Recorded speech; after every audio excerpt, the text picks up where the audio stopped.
Morning and welcome to Picks on Politics. I'm Henry Rossoff in for Dan Manarino. The days until the next New York State primary are slowly ticking down. Voters will head back to the polls August 23rd to vote in their congressional races and state Senate races. Early voting begins August 13th. This past week, perhaps the most high-profile primary got a shakeup. Former Mayor Bill de Blasio dropped out of the race for District 10, saying it's clear voters are going in a different direction. The newly formed district covers Lower Manhattan and parts of Brooklyn like Park Slope, Red Hook, and Sunset Park. The decision followed poor polling numbers, and the top remaining candidates include Carlina Rivera, Yuleen New, and Dan Goldman. De Blasio trailed far behind with about 5% of the vote. So what comes next for the former mayor? Well, Bill de Blasio is going on the record with us this morning.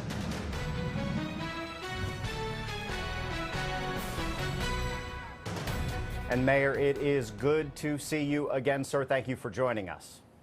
Good to be here, Henry. How you doing? Doing very well. I have to say, you did seem really sort of pensive and reflective early last week when you dropped out of this race, saying, quote, "I'm also recognizing I made mistakes."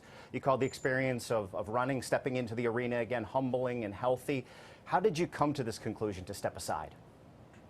Well, Henry, I want to say humbling and healthy is really important to emphasize. It was humbling because I had to come to grips with the fact that, I think some of the things I did just didn't make sense to people and left them feeling, off about things. And of course, I'm proud of, a lot of good things too, pre-K and 3K and getting people vaccinated, keeping schools open during COVID. But I could tell folks just were looking for something different. And that's humbling, when it's kind of a recognition this is not your time. And but healthy also because I think it was time for me to step away from electoral politics. I'm glad I tried. I had really good experiences out in my neighborhood and all the neighborhoods of this district. I'm glad I got to connect with people, hear their stories, but it was time to go. And so, sometimes it's always humbling, but it's also healthy to recognize time to turn the page and do some other kind of public service. There's lots of ways to help make this world better. And I want to get into that, but to put a button on the campaign and your intention for the hundreds of thousands of dollars that you raised. Can you tell us a little bit more about the intention for that money? The city reports you owe more than $700,000 from previous campaigns into the city for NYPD coverage during your presidential campaign. Can you just tell us what's the intent for this money?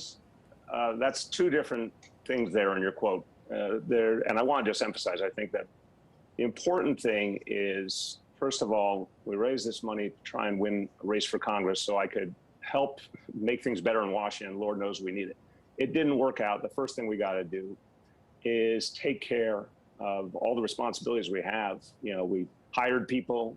We have different pieces we have to pay for here. And then we'll figure out everything else.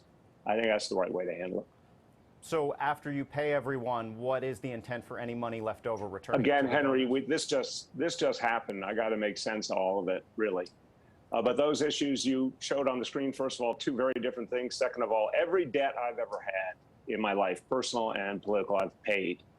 Some of that stuff has to be resolved through an appeal process. We have pursued an appeal.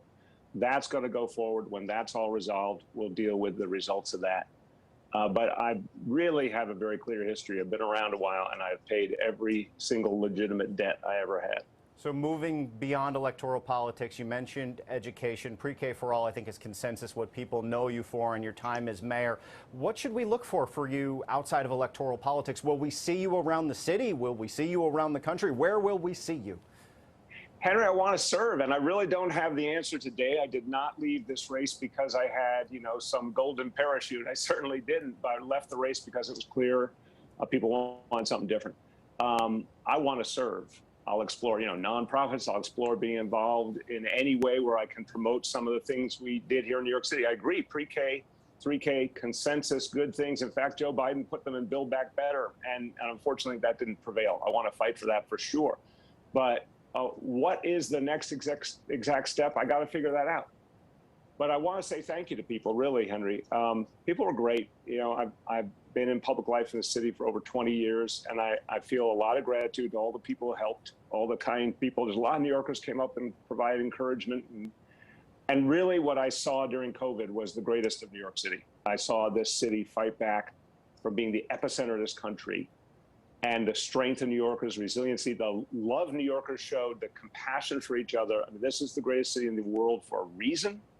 So I leave electoral politics not on a low note, in a sense, really. I mean, it didn't work for me this time, but I really feel gratitude, and I feel just tremendous respect for the people of this city. So I have a quick job for you. It's not a terribly high-paying job. I need you to be a Pix 11 political analyst for a minute, because now that you're out of the race for New York 10, but you know these voters very well for decades at this point.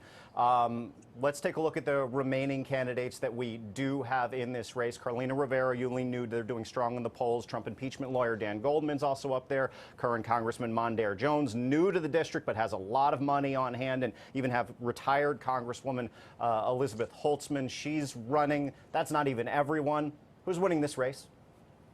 Oh, it's way too soon to tell. I'll tell you why, and this was quite clear to me. This is not like any election. I literally can't think of one like this. It's a brand new district.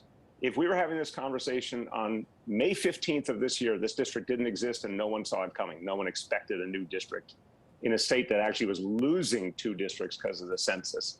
So brand new district. Summer election, August 23rd. I mean, who's ever heard of an election during one of the weeks when the most people are out of town?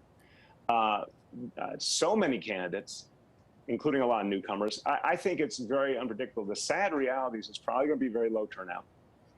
And it's, you know, if I had a crystal ball, I could tell you exactly who was voting. I could probably give you a prediction, but I literally don't. Any candidate who comes on your show and says they know who's voting on August 23rd, I would argue to you they are blowing smoke because none of us know. Let's quickly just put a button on this interview by asking you, how's Mayor Eric Adams doing? I know you've had some differences of opinion on how he is handling COVID and doing some things differently, but a longtime ally. I know you're supportive of him. Yes. How's he doing? Tough job right now.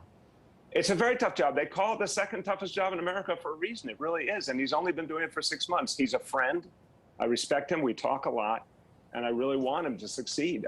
It's way too early to judge. I think his energy, his focus on getting out into communities has been fantastic.